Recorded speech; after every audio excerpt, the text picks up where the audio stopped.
Item number 17, reconvene to open session. The committee will reconvene to the open session. Do I have a motion and a second to approve the minutes from the January 29th, 2026 AFA executive session as a closed record? So moved. Second. Ms. Bennett, will you please poll the committee? Commissioner Simmons, Yes. Commissioner Galladay, Yes. Commissioner Johnson, Yes. Commissioner Moore, Yes. Commissioner Gladney, Yes. Commissioner Beach, Yes. Commissioner Jackson Jennings. Yes, The motion passed. thank you. Do I have a motion and a second to approve the draft construction and progress audit as presented and forwarded to the Board of Commissioners for approval?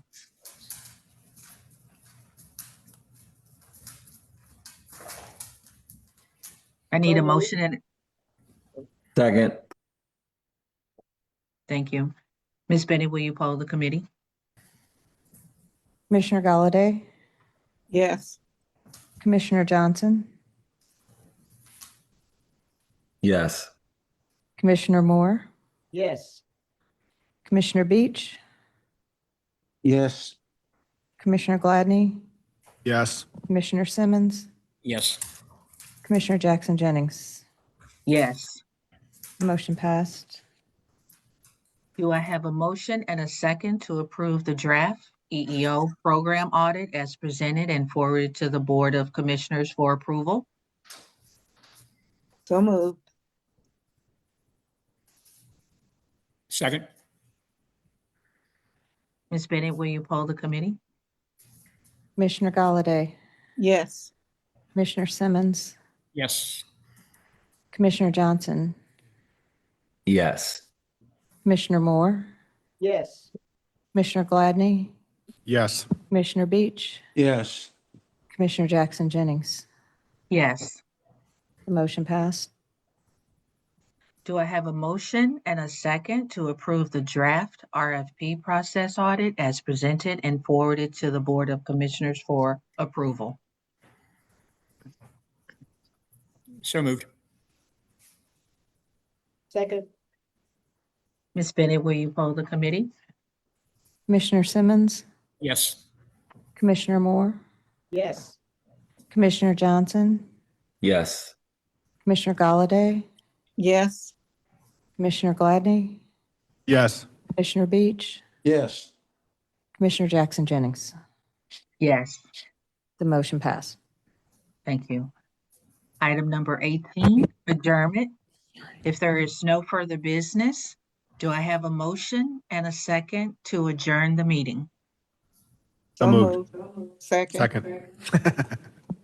All those in favor? Aye. Aye. This meeting is adjourned. Thank you.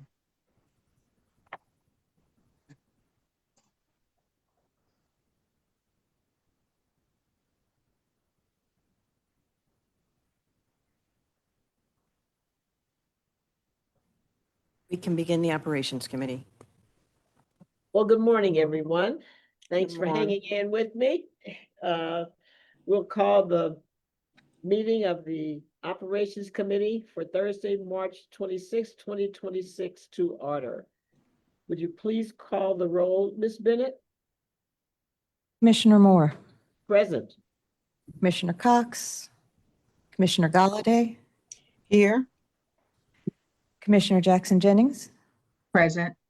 Commissioner Beach, Mobile but present. Commissioner Simmons, Present. Commissioner Johnson, Here. Commissioner Gladney. Present. You can proceed. Thank you. The minutes of the January 29th, 2026 Operations Committee open meeting have been provided to the committee for review. Are there any corrections to the minutes? Hearing none, I will entertain a motion and second to approve the minutes. So moved. Thank you. Second.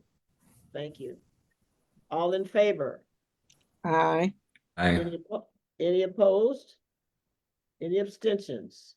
The motion passes. Item 5, sole source authorization, Union Station Tunnel Rail Rehabilitation, KCI construction. I will ask Mr. Forrest and Mr. Bacatine, excuse me, for comments. Madam Chair, can I start comments? This is Mr. Roach. Please. Yes, and thank you, Commissioner Moore, for you called me in advance to talk a little bit about the Union Station Tunnel, and I wanted to add additional details to Mr. Forrest and Mr. Bacantine's comments.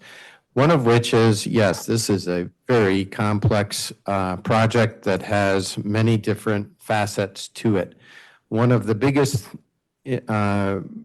restrictions that we have is when we're able to, and we have a contractor in place that is very well qualified to double up something so that we can avoid doing extra single tracking at night. And remember, this kind of project is done at night and after revenue service, so it does tend to take longer period of time so that we're not discommoding our customers. And it is in that interest that we do the sole source with this contractor in this case, so that we're being more efficient from a single tracking standpoint. And we've had very, very good relations with this contractor, and they have been very consistent. But in the complexity of a project like this, it's very difficult as a board to really see all of what is going on.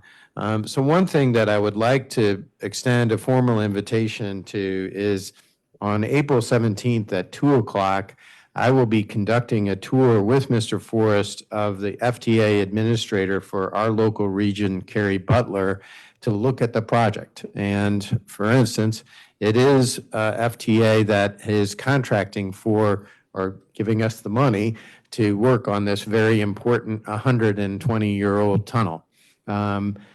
Work is going well. We are getting good progress, but it always makes sense to look at the complexity of this project. So I would really welcome any board members, and I got a hard hat and high visibility vest that you get to collect, but nothing translates projects like actually seeing them. So I very much appreciate and would invite any of the board members to, if it is acceptable within their schedule, to go on this tour on April the 17th at 2 o'clock.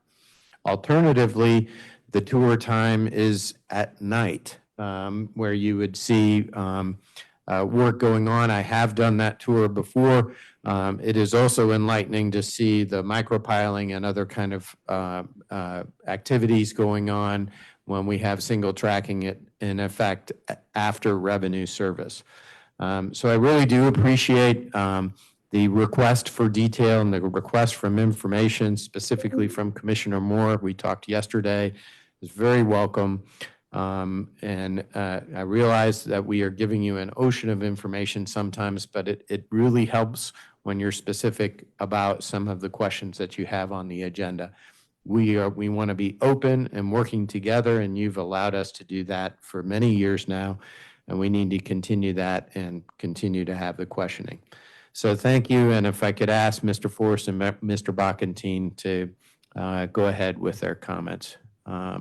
Jerry and Ron, thank you. Yeah, thanks for that intro, Talby. Good morning, commissioners. We are, as Talby said, requesting authorization to issue a sole source contract to KCI Construction to rehabilitate the track structure within and just west of Union Station Tunnel. Our maintenance away team, they've determined that the track and the ballast in this area require replacement. This project will also improve tunnel clearance to reduce safety risks such as electrical arcing. Additionally, we will replace the top section of the MSD sewer beneath the track with a structural concrete lid to ensure long-term stability. So as a sole source approach is recommended because KCI, they're already mobilized and performing ongoing tunnel rehabilitation project. They're making the best, making them best positioned to complete this work efficiently while minimizing our costs, the impacts to schedules, as Talby mentioned, and also those service disruptions. Final design will build on plans that we already have from STV, with KCI completing both design and construction. This project will be funded through FY24 federal formula grant and Proposition M local funds. And so we are requesting approval to proceed with final scope and pricing to be presented ahead of the April board meeting, and the projected completion date is December 31st of 2026. And Jerry Bacantini, he's my maintenance of ways subject matter expert. So he's here and will answer any questions unless Jerry has some comments. I have a couple of comments. Good morning. Can you hear me clearly? Sure can. All right. Hear you, Jerry. Good morning. So I can add a little bit of detail there. So as Mr. Forrest mentioned, there is the MSD sewer towards the middle of the tunnel. Our track is currently directly fixated on top of that sewer line. In order to replace the track, we will have to remove the top lid of that sewer. MSD has requested that this work only be performed in the fall months due to their recorded lowest flows during that time period. So this is one of the reasons I think a sole source is justified with the contractor that's currently down there. We have a work window that we have to achieve here. Another reason is these track components, we're upgrading to our new design standard, similar to what we did with the keel curve replacement and the Broadway curve replacement last year that we completed. Our new design standard is the 115-pound head hardened rail with concrete ties. We want to do the same thing here at Union Station. So with that said, so due to the curve there on the west end of the tunnel, we will require some gauge widened concrete ties. These are long lead items. Our manufacturer is quoting us 24 to 30 weeks lead time. This is another reason we want to get these materials ordered as quickly as possible. I think that justifies using KCI to expedite that process as well.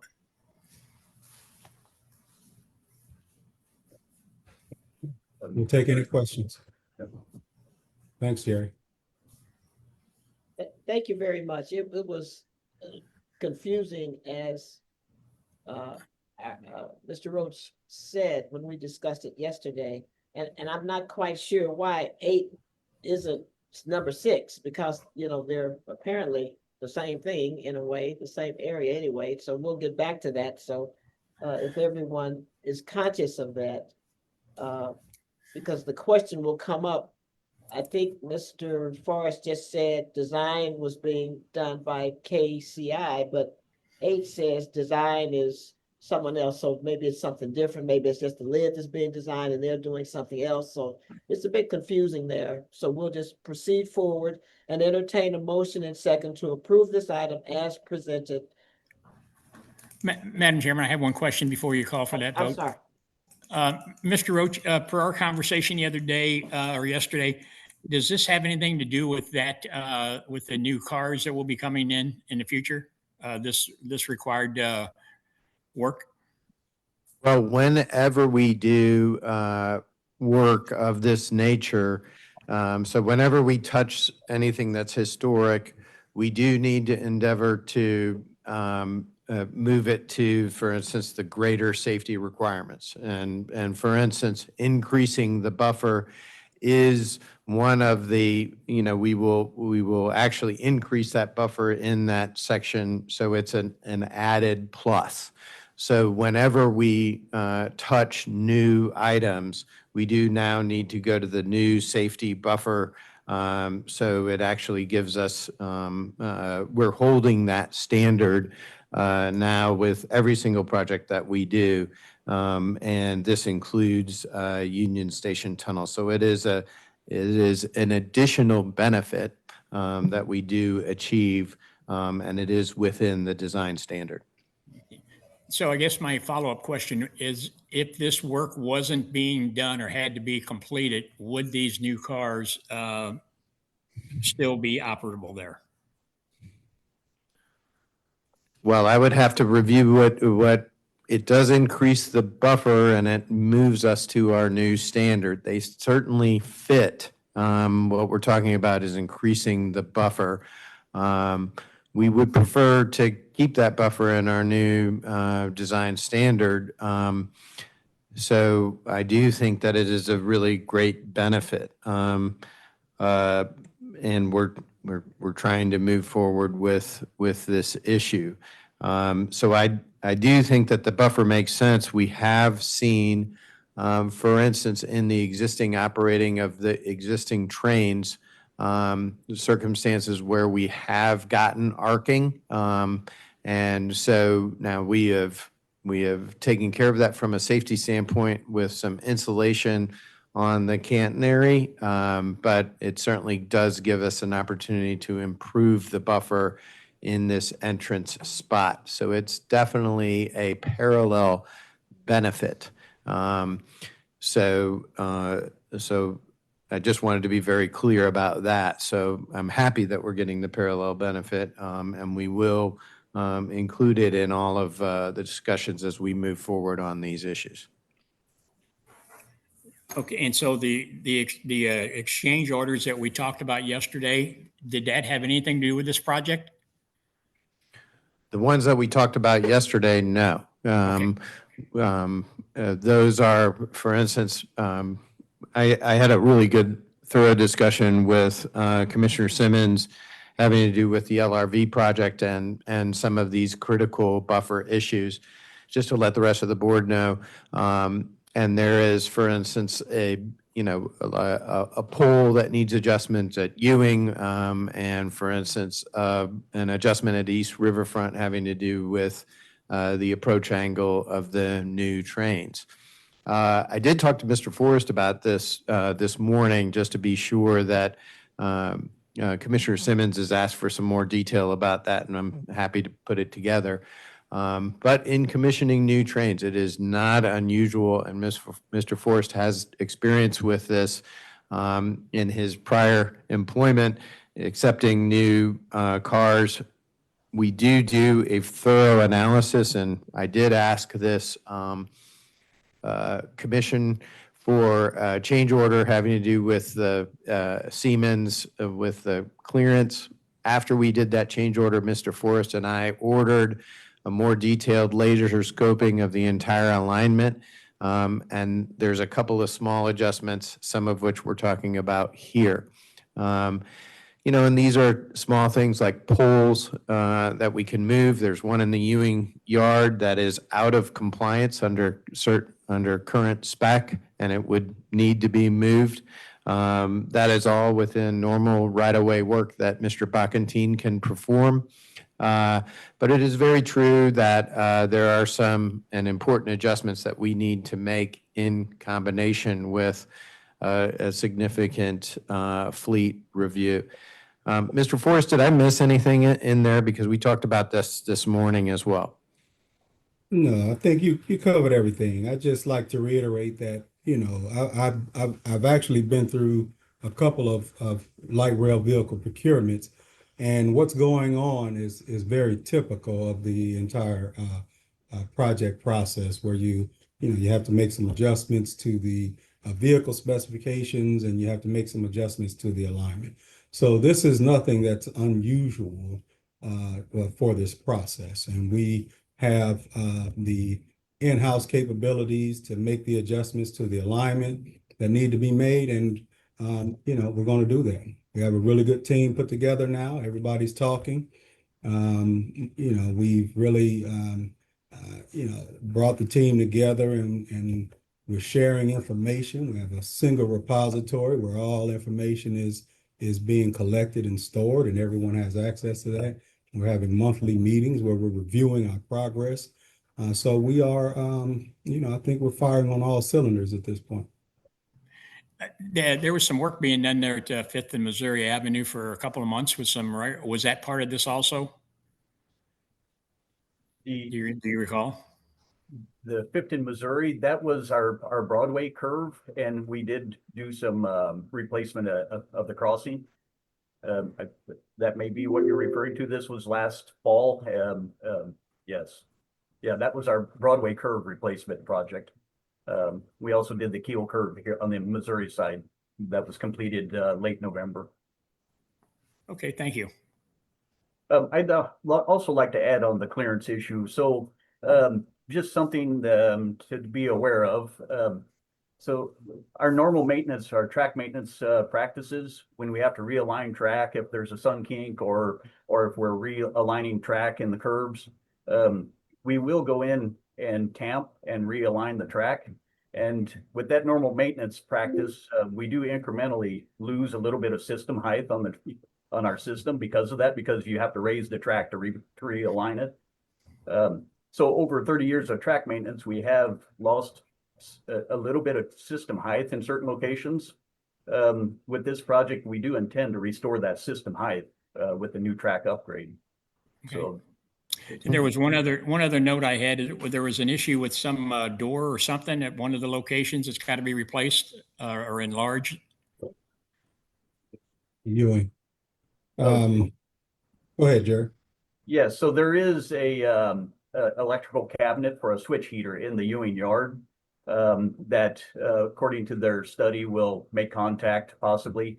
That was worst case, but in the yard we're low speed. They're looking at it again. I don't think there will be any changes needed, but it's just an electrical cabinet for the switch heater. It's easily modified if we need to. We plan on doing that in-house if we need to.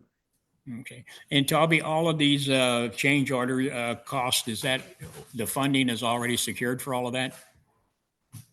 Yes, it is. So there's significant funding within the LRV project, and there are associated what are called ramp costs. Associated with being sure to look at the analysis that the team does, not only the laser analysis, but the speed analysis, which both Ron and Jerry mentioned.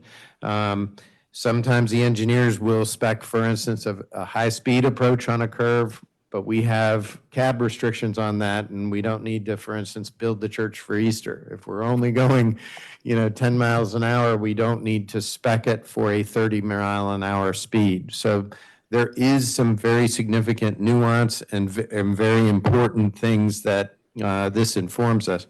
And I do want to stress, this is helpful for us, all of these questions. This is a complex project. It is helpful when our board questions us about these things. It makes us better as a team. So I want to welcome this kind of questioning and detail.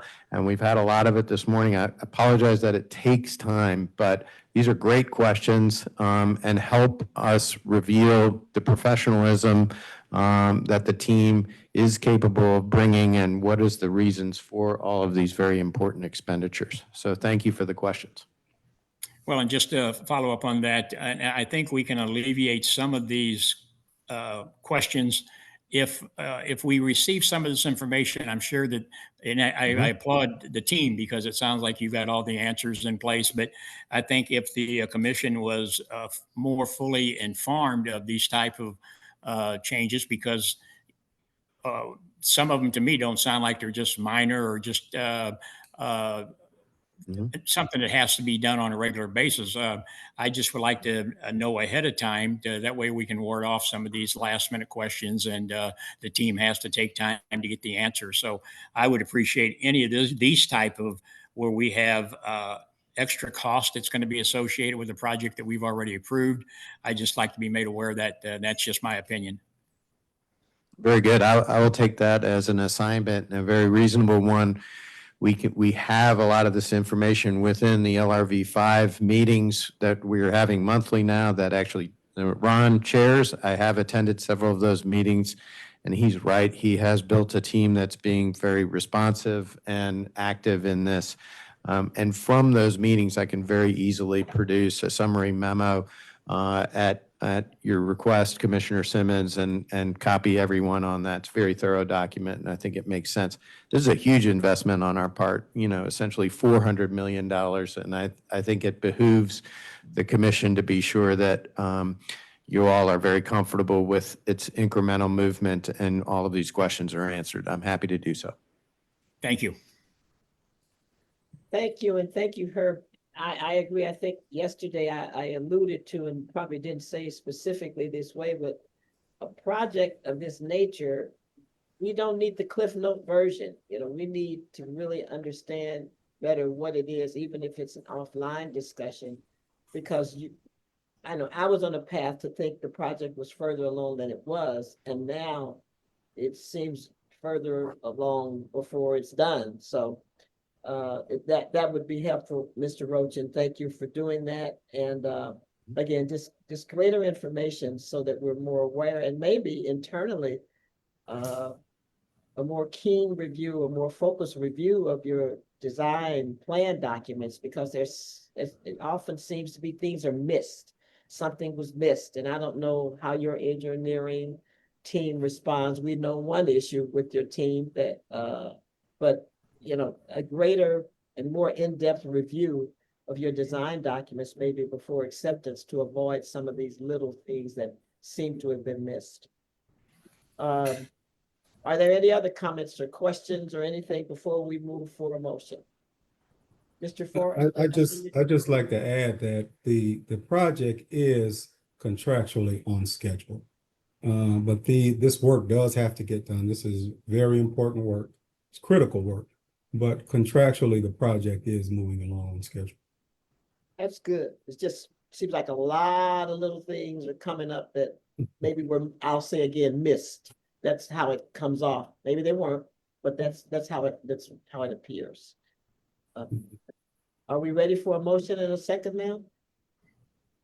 On item number 5? No other questions, please? Anyone? Someone? Motion and second, please. So moved. Thank you. Thank you very much. Ms. Bennett, would you please? Oh, I'm sorry. All in favor? Aye. Aye. Any opposed? Any abstentions? The motion passes. Item 6, contract award, DeBoliver Bus Cleaning. I'll ask Tom Curran for comments. Thank you, and good morning, Commissioners. This request is to award a contract for bus cleaning services at our DeBoliver Bus Garage. In November 2025, Bi-State issued a solicitation seeking proposals to provide all equipment, supplies, labor, and staffing supervision for cleaning our buses at our DeBoliver facility, which is Bi-State's busiest bus garage. 7 firms were invited to bid on the project, which was also publicly advertised on our website. 2 proposals were received, one from MERS Goodwill and one from World Management, both of which have worked with Bi-State on our cleaning needs through previous contracts. Both proposals were determined to be responsive to the solicitation, and they were evaluated by a committee comprised of team members from our bus maintenance department. Based on a combination of both cost and technical scores, World Management is the highest ranking firm. The previous 5-year bus cleaning contract from fiscal year 2020 was awarded to MERS Goodwill, and the cost of that original contract plus a 90-day extension was $2.9 million. During the term of the previous contract, there were no annual price increases, and the contractor failed to provide adequate staffing, which resulted in a high employee turnover rate. This led to customer complaints about the lack of cleanliness on the buses, and there were several contract violations, such as the project manager not being available on site at all times. The MERS Goodwill bid for the new contract was $6.27 million, the higher of the 2 bids requested. And so I did want to look at the math on this for just a minute. It sounds like such a big number, but $6.199 million for 5 years works out to be about $1.24 million per year, or a little under $3,400 a day. And we have 179 buses to be serviced at DeBoliver, so that works out to be a little less than $19 per bus.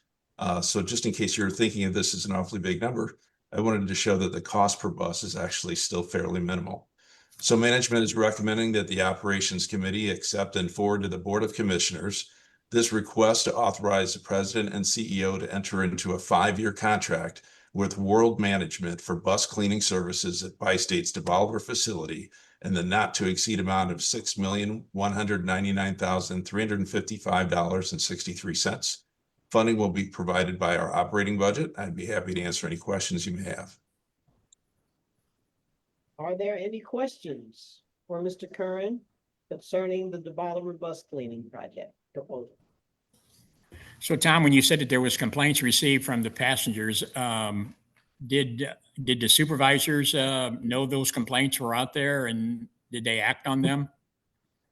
So because I'm not in operations, I might ask for some assistance from Mr. Forrest, but I'm not sure if there's any details. And if we don't have them now, I will follow up with you after the meeting. Very good, thank you. Well, what was the question? I'm sorry. The question was, he had mentioned that they received complaints from the riders about the cleanliness of the buses and that. Did we act just after the passengers complained, or do we have supervisors that's monitoring these contracts like this and making sure that we're getting the best bang for our buck? Well, we do have contract managers, and they should be actively managing their contracts.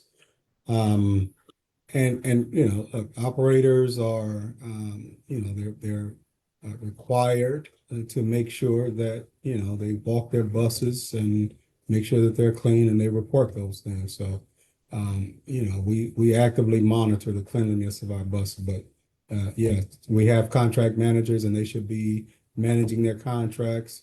Making sure that we don't go past contract termination dates. Yeah, I would just like to see that we're being proactive instead of not having to rely on our riders to complain about something like that.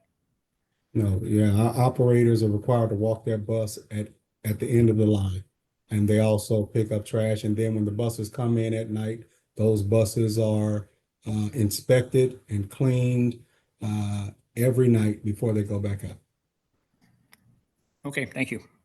Mr. Forrest, have those same managers reported any concerns to you about the cleanliness of the buses? Well, no, the managers haven't. Our operators, they want a clean bus. And so, sometimes they make reports that something was missed. But, again, the buses are cleaned every night. If there's any report of a pest infestation, we heat treat those buses and we kill everything.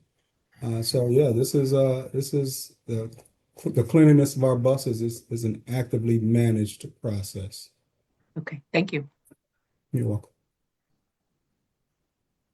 Any other questions or comments? Hearing none, I'll entertain a motion and second to approve the item as presented. So moved. Second. Thank you. All those in favor? Aye. Aye. Aye. Any opposed? Any abstentions? The motion passes. Item 7, sole source authorization, purchase of food and fuel for riverboats. Mr. Curran, please comment. Thank you. The next request is for approval to enter into sole source contracts for food service and marine fuel for the river boats at the Gateway Arch.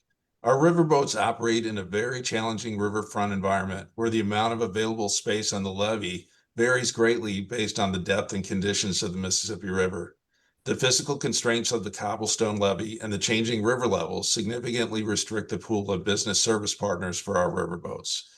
Most regional distributors are unable or unwilling to use a standard 53-foot truck trailer to deliver to our boats due to grade safety concerns. Many vendors have previously committed to providing services and goods, only to later withdraw their services once their drivers experience the levee's condition or their safety departments flag the risk of the levee's extreme slope. Vendors who attempt to mitigate this risk by limiting orders to small trucks instead of full-size tractor trailers require more frequent deliveries, and that limits the riverboat's ability to remain cost-effective. So we are recommending that the riverboats maintain their 2 approved food beverage vendors, which are U.S. Foods and Four Seasons.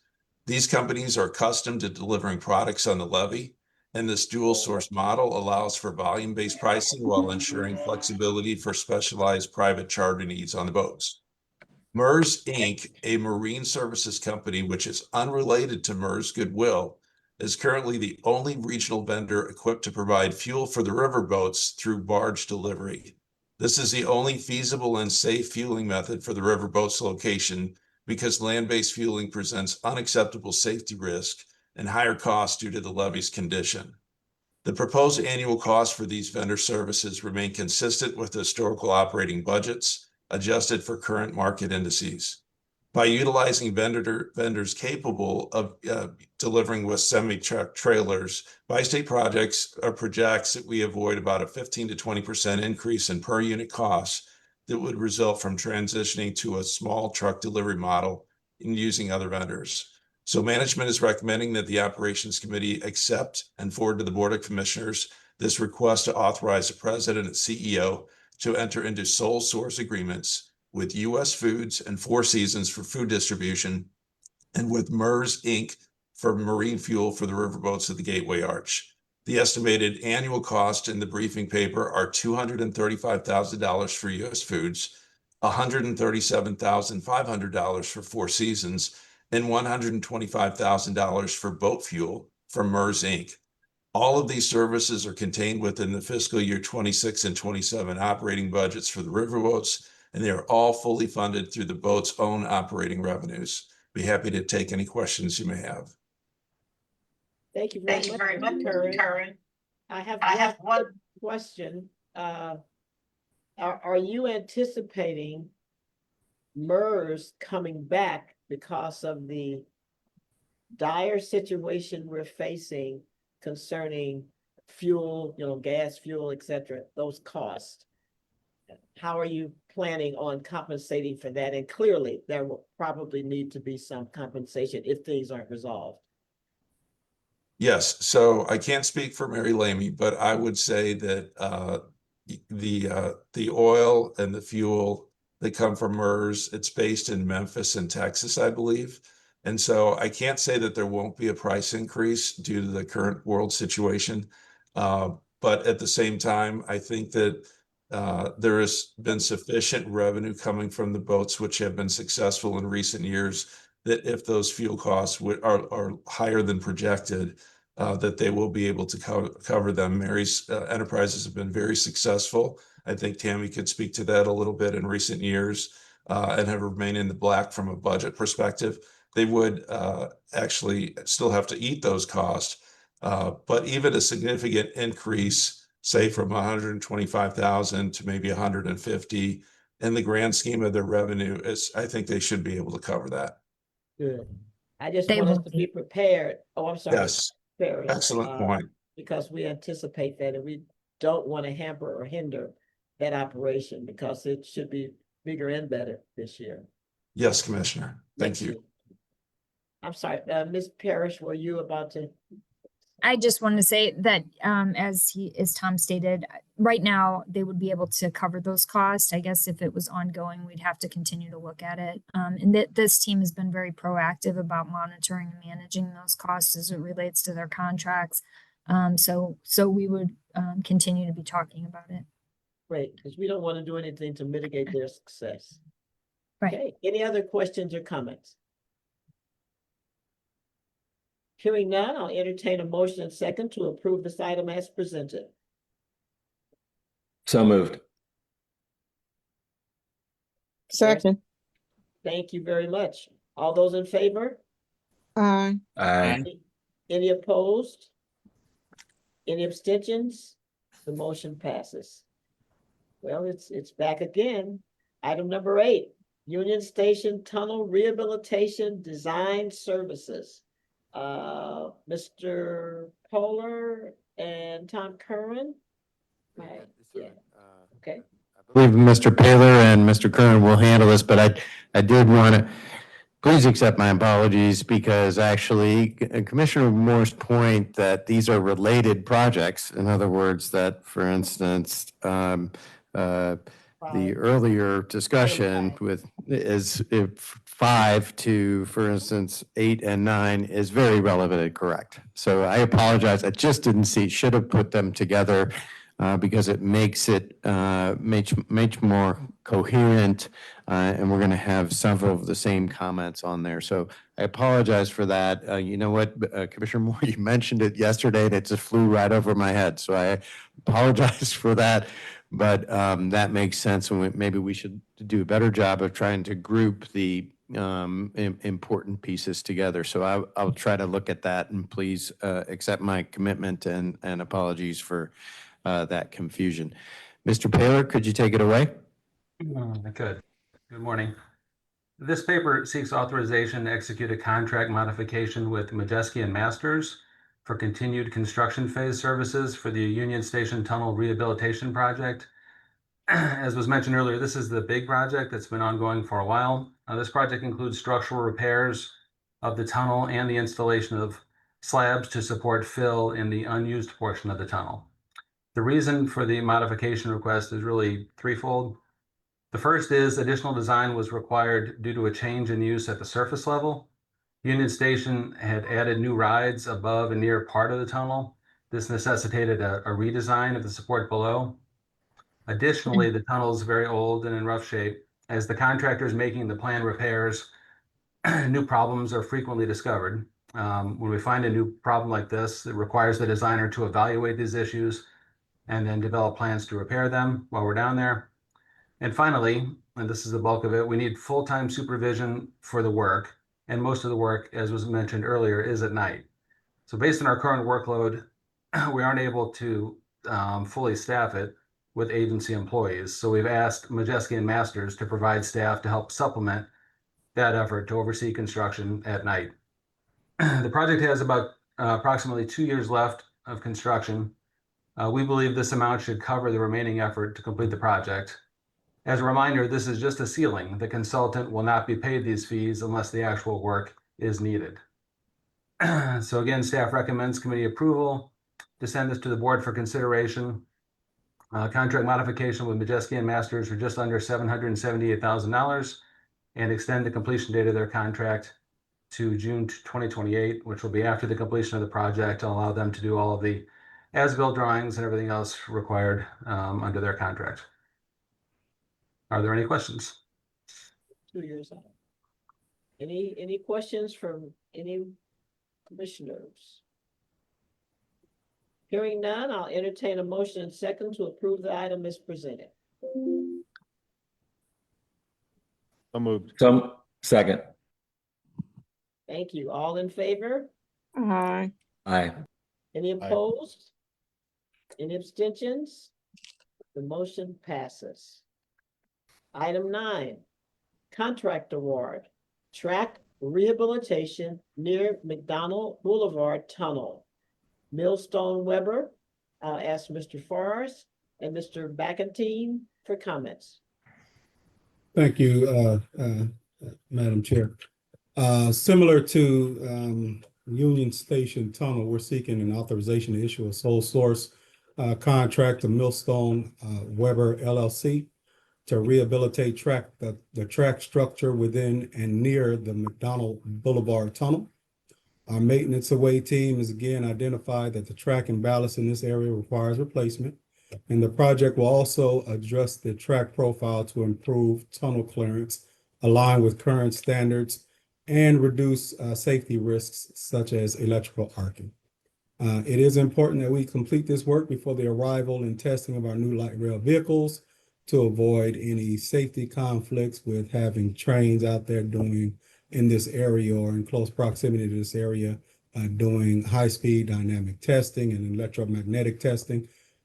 We don't want to have the risk of that's associated with having workers out on the track at the same time.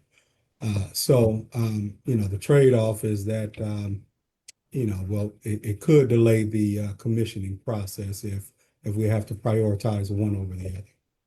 So we are recommending a sole source approach because Millstone Weber is already performing nearby track work.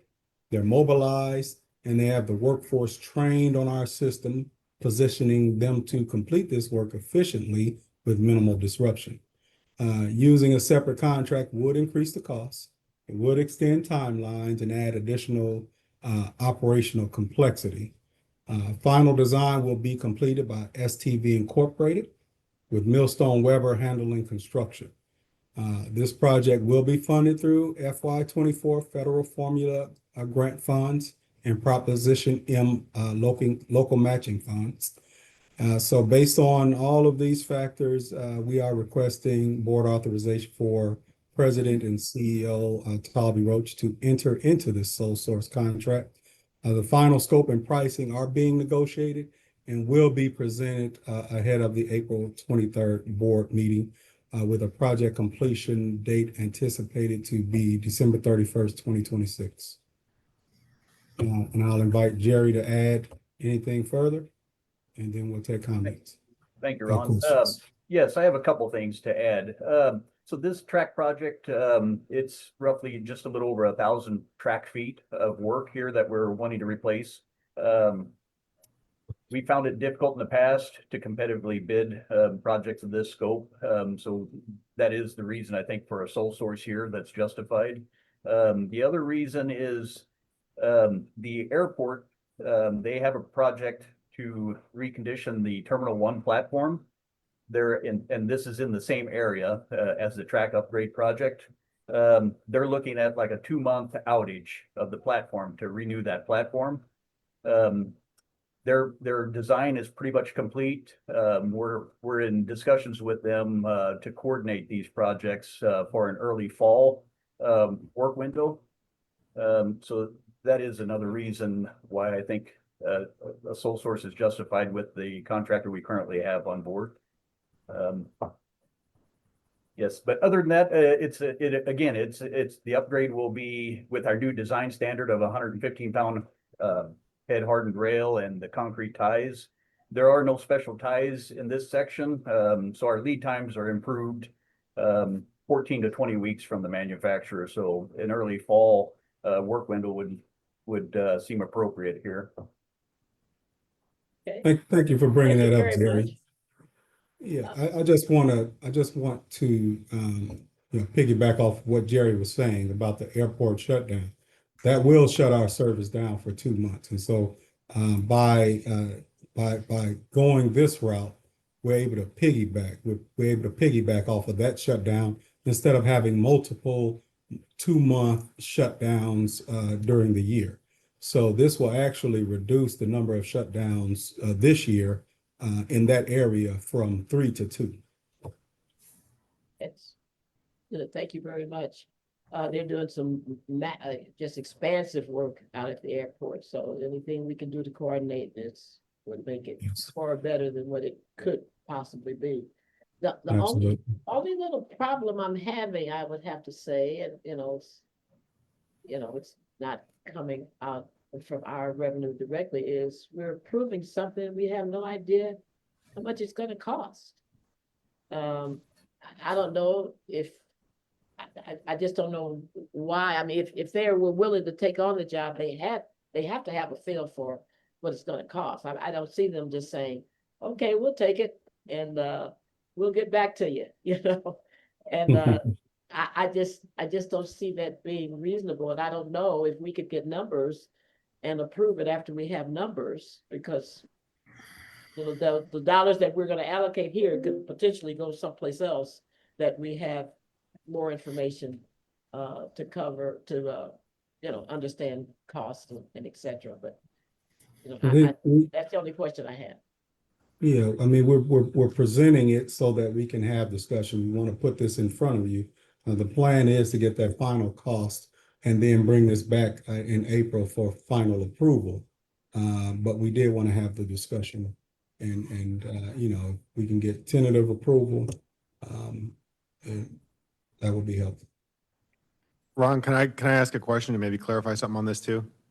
Because I just talked to Greg on this matter, and my understanding was previously of sole source contracts that generally the process was, we can go sole source if we bid it out, we don't get any more than one bid, and then we can go forward with that sole source. Or the alternative way to do it, I suppose, is if in this instance, there are some unique circumstances where we're going to be sole source to start with. And what you're asking for from us is for the authority to move forward with this sole source from the get-go, even though right now we don't have a price. And I understand Commissioner Moore's consternation about that too, because we lose some of our negotiating power if, this is a public meeting and we essentially tell the entity that we have agreed to go with them sole source. That makes it tougher for us to get a good deal. So what is, and I understand you're trying to cut back on the number of stoppages. We already have these folks out there, but what is the other reason that this has to be rushed sole source on the front end right now without a cost? Because I think it sort of would take away our leverage in getting the best price. Well, I'll invite, Chris Paler. His team is working closely with this. So I'll invite them to comment. But, in my opinion, there is no reason, and I knew that this would be something that you all would really drill down on. And so we discussed this. With the understanding that the most likely outcome would be that we would have to come back in April with a number for approval. And so, if that's the preference of the board, then that's fine. But the work has to be done prior to the end of this year and prior to the new vehicles being delivered. So, time is of the essence. And so we want to at least have the conversation. I guess my question then is, if you're coming back to the board for full authority with the number in April anyway, why can't we just all take it up in April once we have the number? As opposed to essentially telling the contractor, we're going to agree regardless of what number you get, we're already agreed to it, and then they give us the number and then we're kind of stuck. So I guess it makes more sense to just wait till April. I think that's what Commissioner Moore was saying. That's what I'm thinking. I don't want to put words into her mouth, but that's where I am. No, you're absolutely, you're with me. We're on the same track here. You're right, and we anticipated that this would be the most likely response from the board, and we understand. Great. Well, when you feel that way, That's reasonable. So if I could ask Commissioner Moore, maybe what we could do is let's just hold this, and what we'll do is we'll take the assignment of a specific cost for the April meeting, which is entirely reasonable. And then you've been warmed up a little bit for what our justification is. And then we can move forward with costs appropriately at the April 23rd meeting. So I think that's perfectly acceptable, and we'll be happy to respond. Absolutely. That's the appropriate thing to do. Unless someone disagrees with that, that's the action we will take. I have a question. I totally agree. I wouldn't be supporting this anyway, but Ron, you just made a comment that this has to be done by the end of the year before the new cars come in. And I keep going back to that, and I keep getting kind of a reluctant response. And I hate to use that word, but if these cars that we have purchased or are purchasing fit our alignment now, it sounds to me like there was some issues in the design of these vehicles, and we're trying to play catch up now. If that's the case, we just need to be told that moving forward. We're hearing about ballasts need to be replaced here and rails need to be replaced.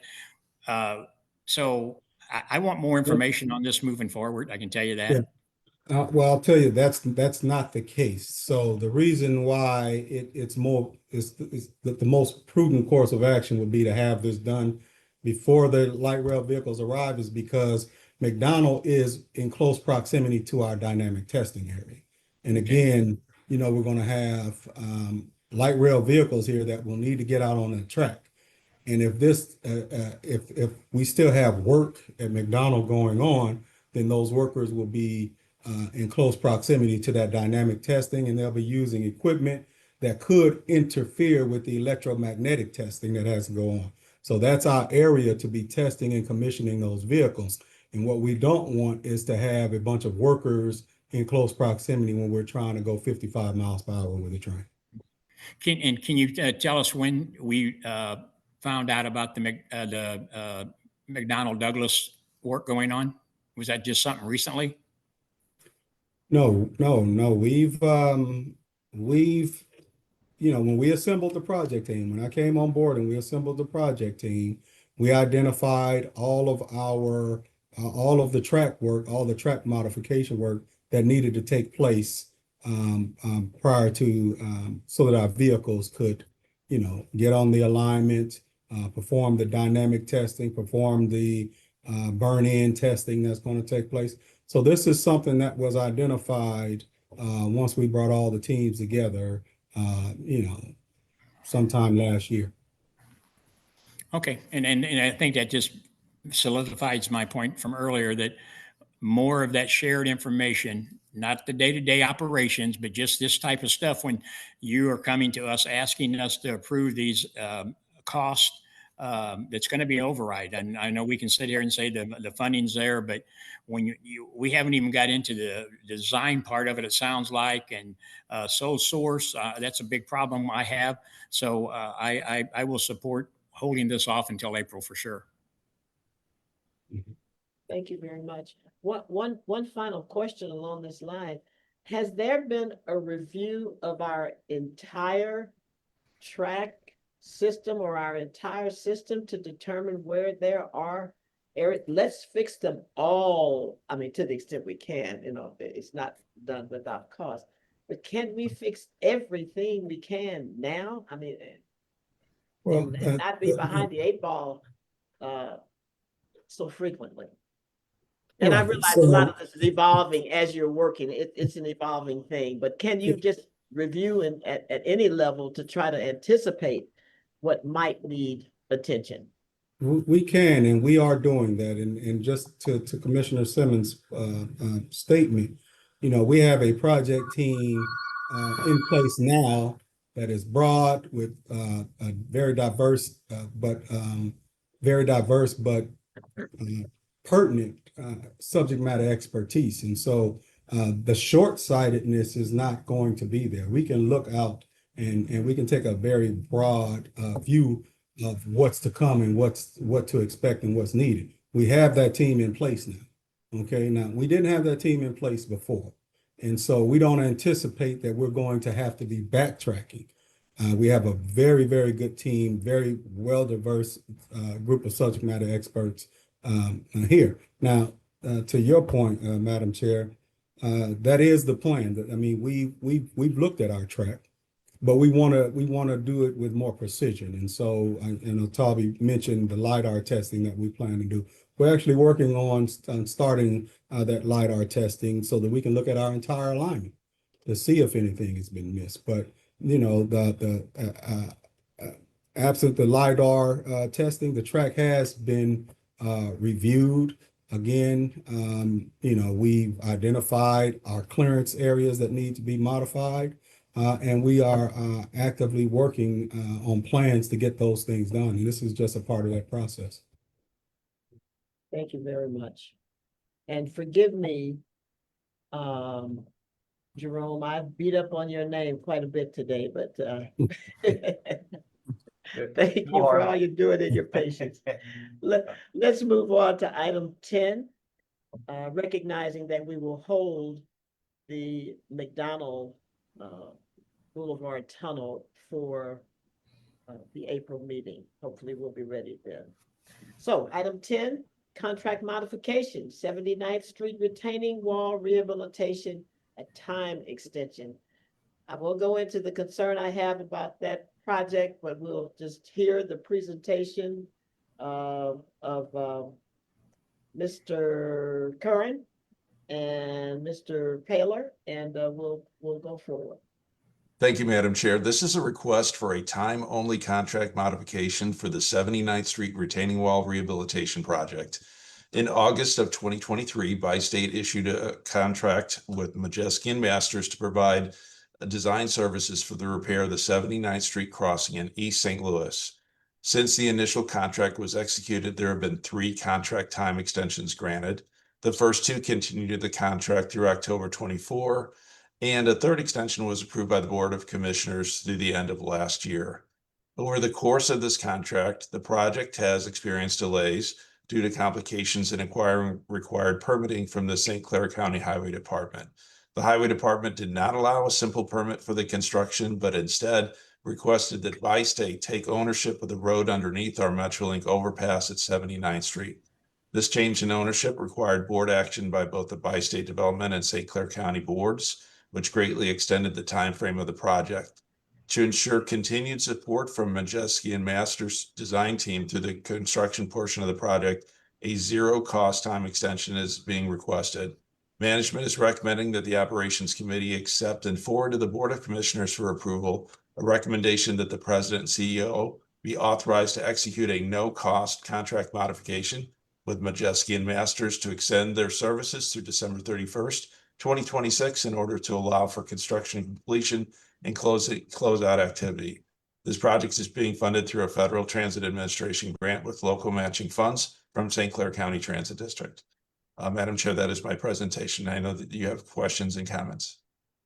Any questions from the commissioners? Hearing none, I'll entertain a motion and second to approve the item as presented. So moved. Thank you, Mrs. Callahan. Is there a second? Second. Thank you very much. All in favor? Aye. Aye. Aye. Any opposed? Any abstentions? The motion passes. Item 11, contract award, micro transit services. Mr. Curran? Thank you. This is a request to authorize the President and CEO to enter into a contract with Via Transportation, Inc. to provide microtransit services. In February 2026, Bi-State issued a request for proposals to obtain a qualified firm to provide microtransit services for Metro Transit. The solicitation was advertised on Bi-State's iSupplier website, and the contract period of performance is for 5 years. 2 firms responded with proposals. Both were forwarded to an evaluation committee consisting of team members from the Planning and Systems Development and the ADA Services departments. The proposals were scored based on the evaluation requirements in the RFP, and the cost scores were combined with the technical scores to produce a consensus figure. Based on the technical and cost scores combined, Via Transportation was the highest ranking firm. Bi-State's current contract with Via Transportation has been averaging a little more than $6 million in annual expense, but more recently a 10% overflow from Call a Ride has also been covered by Via Transportation, which has led to a $7 million expense this year.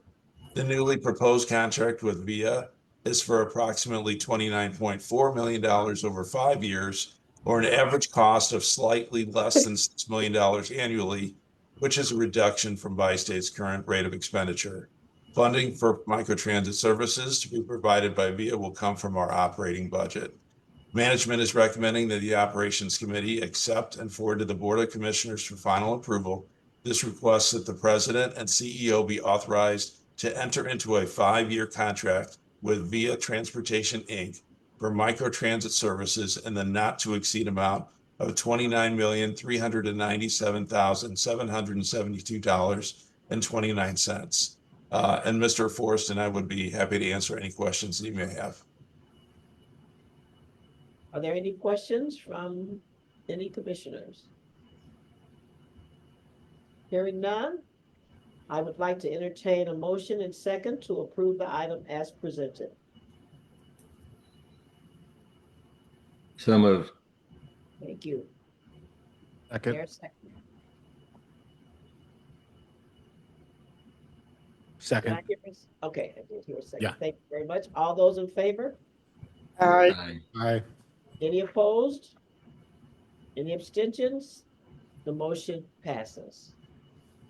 Item 12, contract modification, micro transit pilot program. Mr. Forrest. Madam Chair, I'll cover this one as well, and Mr. Forrest can follow up with details, please. Okay. Thank you. This is another request involving microtransit services to modify our existing contract with River North Transit LLC, doing business as Via Transportation for an additional $776,200. This increase is being requested to support microtransit operations and maintain ADA required paratransit service levels during this time of rapidly increasing demand and constrained in-house resources. Bi-State has experienced an over 30% increase in year-over-year demand for ADA paratransit services, which has outpaced our ability to provide this service. To ensure that every ADA trip request is fulfilled, Metro is utilizing VIA transportation for approximately 4,000 paratransit overflow trips per month, which is about 10% of all Colorado monthly trips. Without overflow capacity, Metro would not be able to fulfill this additional demand. VIA is also continuing to serve areas where fixed route Metro bus service cannot be fully restored to pre-pandemic levels due to budget constraints and operator and mechanic shortages. To help control expenses, Metro has enacted cost-efficient short zone microtransit services with trip caps that have improved productivity by 25% in the last year. Metro's paratransit system is built on a strong union workforce, and the vast majority of trips continue to be delivered by our in-house operators. But contract overflow support by VIA is only used when high demand temporarily exceeds our internal resources. Management is recommending that the Operations Committee accept and forward to the Board of Commissioners for approval this request to authorize the President and CEO to approve an increase in VIA Transportation's fiscal year 2026 contract by $776,200 to continue funding for approximately 4,000 monthly overflow paratransit trips. And once again, Mr. Forrest and I are available to answer any questions you may have. Are there any questions? So Tom, in their original contract, was there a limit put on the amount of calls they would make? Or was there a cost associated with anything over that? I believe that in the original contract, there was an assumed rate of service delivery that we've exceeded greatly. I will need to check the contract to see what the cap was on that, if anything was specified. But I'm assuming that this request is because we're going over the not to exceed.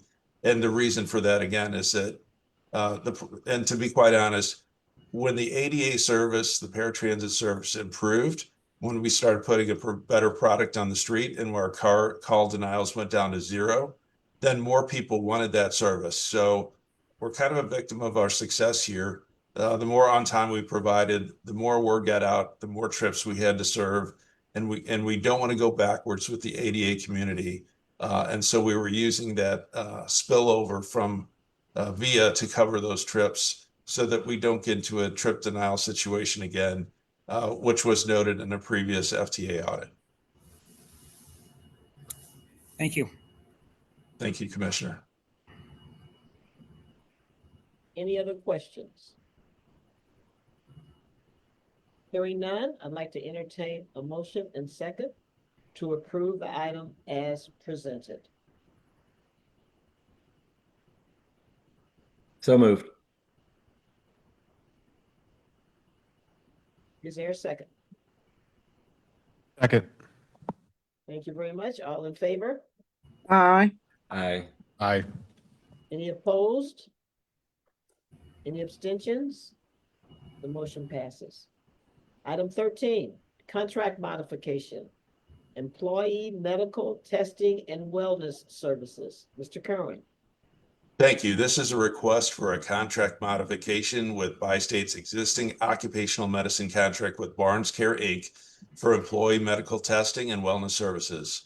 Federal, state, and local agencies and regulations require that transit operators meet minimum health standards and also be drug and alcohol free.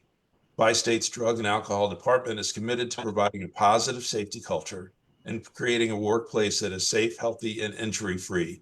Occupational medicine services help ensure the health and wellness of our team members through services such as drug and alcohol testing, essential functions testing, workers' compensation services, and wellness services.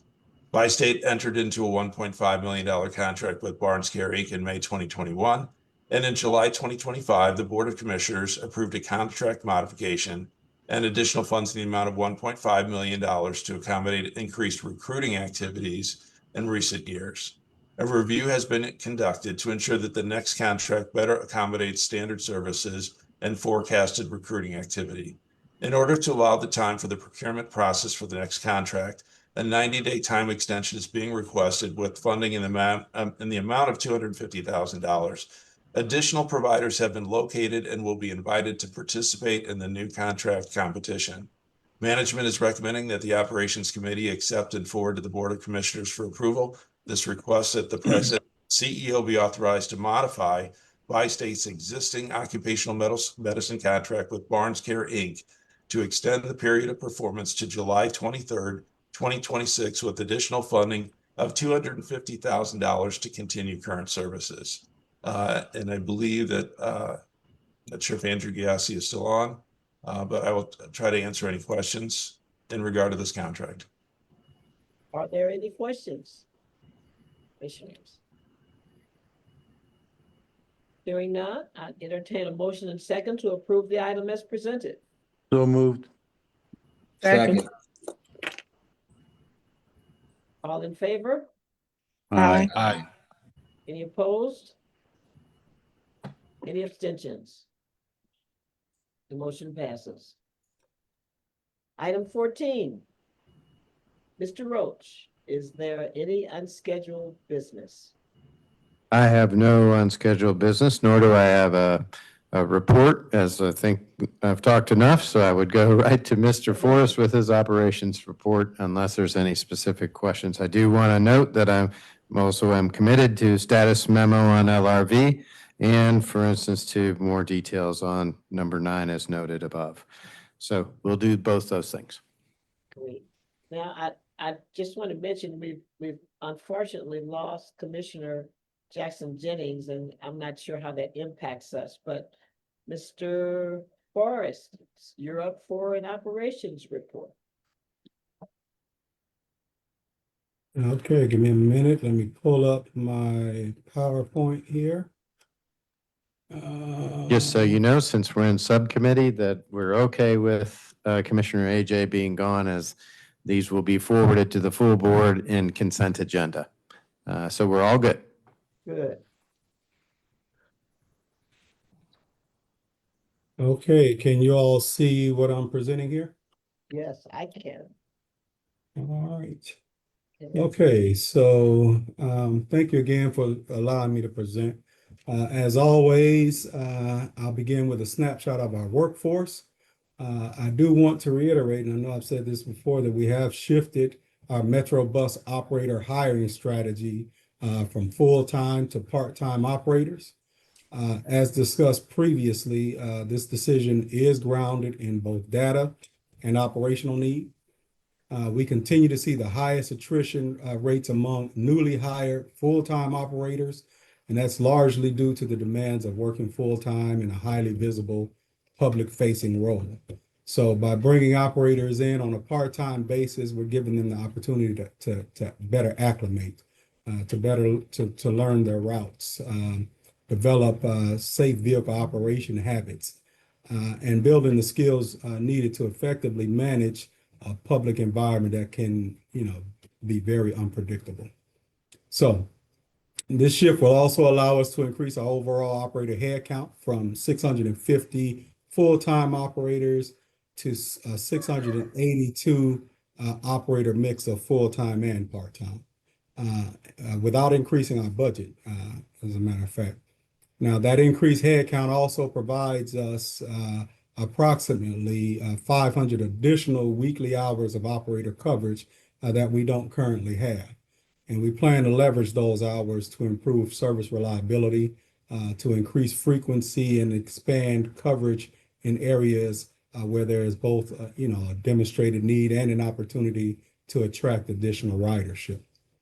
Additionally, part-time operators give us greater flexibility in schedule. Collective bargaining agreement places far fewer restrictions on their assignments. So we'll be able to do a lot more with them. Now, our current budget includes 619 for our new model. Workforce model includes 619 full-time budgeted positions and 63 part-time budgeted positions for a total of 682 operators. At present, we have filled 609 of the 619 full-time positions and 26 of the 63 part-time positions. We just started in earnest with filling those part-time positions in January of this year. We've increased our classes to approximately every month. And we're anticipating filling those classes up with about 25 operators per class. Our next class is on May 4th, and again, with the goal of 25 in that class. Metrolink is well positioned. They have 99 of 102 operator positions filled. That includes the 9 that are in training right now. And Colorado has filled 190 of 200 positions. That includes their 8 that are in training. We do continue to face challenges in hiring mechanics. However, we have made progress by advancing our bus mechanic apprenticeship program. I've been talking about this for a while, and we are making progress daily, weekly, and monthly. We now have it's been approved. We're developing that curriculum that's underway. The targeted completion date for that curriculum development is this summer. We're also preparing to submit our light rail vehicle mechanic apprenticeship program to the Department of Labor with training materials currently in development. Both of these programs will create new workforce pipelines, particularly through partnerships with technical schools. So, as you can see, we're looking good on the operator side. We're building our workforce on the Metro bus side, but those maintenance positions are still a challenge. But we're working hard to address that. All right, next slide. Our hiring process. We made a lot of hiring process improvements. We made significant progress in streamlining our hiring process. We're now conducting virtual interviews via Zoom. We're looking at a vendor that will allow us to do a virtual on-demand video, so that if I'm a full-time worker somewhere else, at 11 o'clock at night when I get off work, I can actually log on and do a virtual video. So we're working on that. We're accelerating employment verification timelines. We're exploring the use of competency-based assessments as an alternative to traditional diploma requirements. And these efforts are designed to reduce barriers, improve efficiency, and to expand our candidate pool.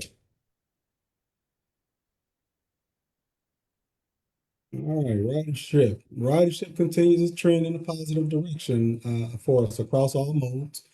System-wide, we're up more than 6%. And if this trend continues, we're on pace to exceed 20 million rides by the end of this fiscal year. Colorado, of course, continues to lead in that growth with 35% increase, reflecting both demand and the essential nature of that service. Right. This slide provides a snapshot of that Colorado performance. As shown by the upward trend line, ridership continues to increase steadily, and importantly, trip denials remain at 0. This reflects our commitment to meeting demand while maintaining service reliability for our customers. Managing Colorado, because we have some work to do there, and we are doing it well. And given the continued growth in Colorado demand, we are actively evaluating strategies to manage capacity and maintain service quality. This includes, as discussed during the briefing papers, outsourcing approximately 10% of our trips to our microtransit partner VIA. And that helps relieve some pressure on our fleet and on our operator resources. We're also exploring the implementation of transfers for longer trips to improve efficiency. And we are updating and reinforcing our no-show and late cancellation policies. The goal is to ensure that available capacity is used by customers with firm travel needs, thereby improving overall system effectiveness. Service changes. We implemented a service change on March 16th, adjusted run times on 26 routes to help operators stay on schedule and to improve passenger connections.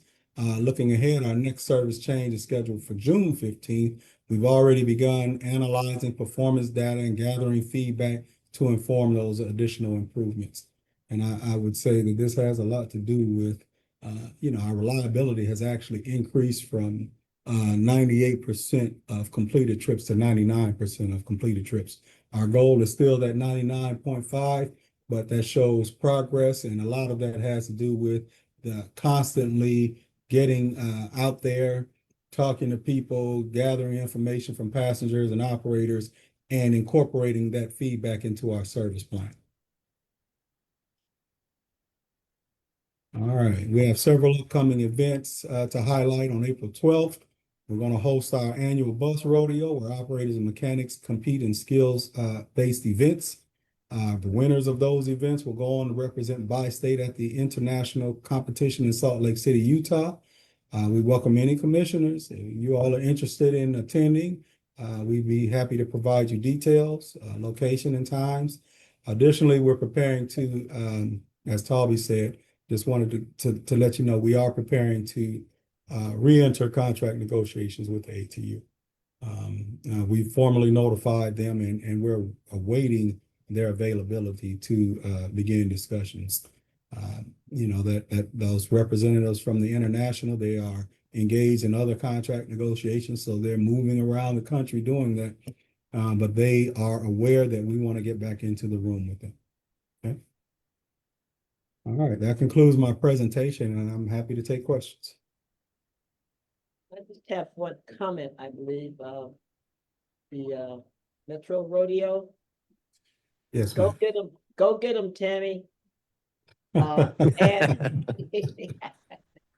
And were you able, Mr. Forrest, were you able to make contact with the cave that was mentioned? I think I mentioned it at one of our last meetings, that the technical training that was offered through the Belleville School District, that Yeah, very well benefit. we'll make sure we reach out to them. I did take that information.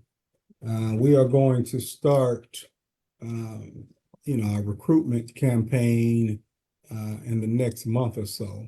So there are several technical schools that we want to reach out to. So this, And we'll make sure that that's on our technical list. school, it's a public high school, but they have a very large component there. And I think 189 might have a component as well. That's District Yeah. 189 in East St. Louis.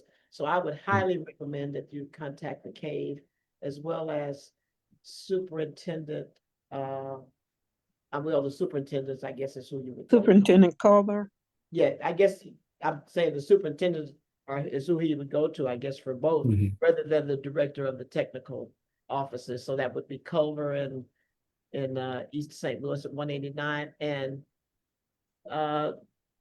Commissioner Simmons, who's the superintendent in Bevel that covers the cave? I think they got a new person there, but I'm not sure I know the name. You're on mute. I can't remember. Okay, well, fine. it's the cave though, and it's big. Yeah.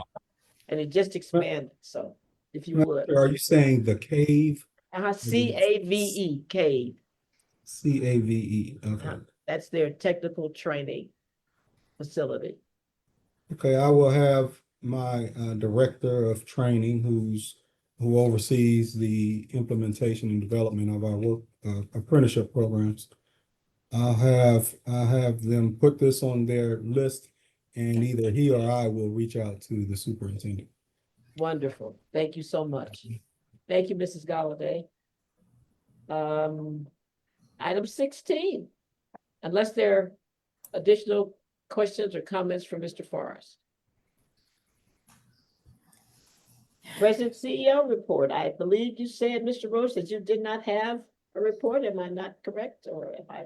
You are correct. No report to give here, and I'm actually, as a reward to everybody's patience, I do not require executive session, so I think we can move on to Ms. Bennett naming the future dates. Great. Ms. Bennett, you're on. As noted previously, the next Board of Commissioners meeting will be held on Thursday, April 23rd, with the time being 8:00 a.m. The next Safety and Security Committee meeting will be held on May 14th, and the next Audit, Finance, and Administration Committee meetings, as well as Operation Committee meeting, will be held on May 28th, beginning at 8:30 a.m. Great, thank you. And Mr. Roach, although you mentioned it today, you'll get something out to us about the possibility of participating in the tour of the tunnel that you will be conducting soon in April. It's happening in April. That is correct. April 17th at 2:00. So, and the FTA Administrator, Carrie Butler, will be there along with one of her staffers. But I will send a formal invitation to every commissioner. Great, thank you so much. And Mhm.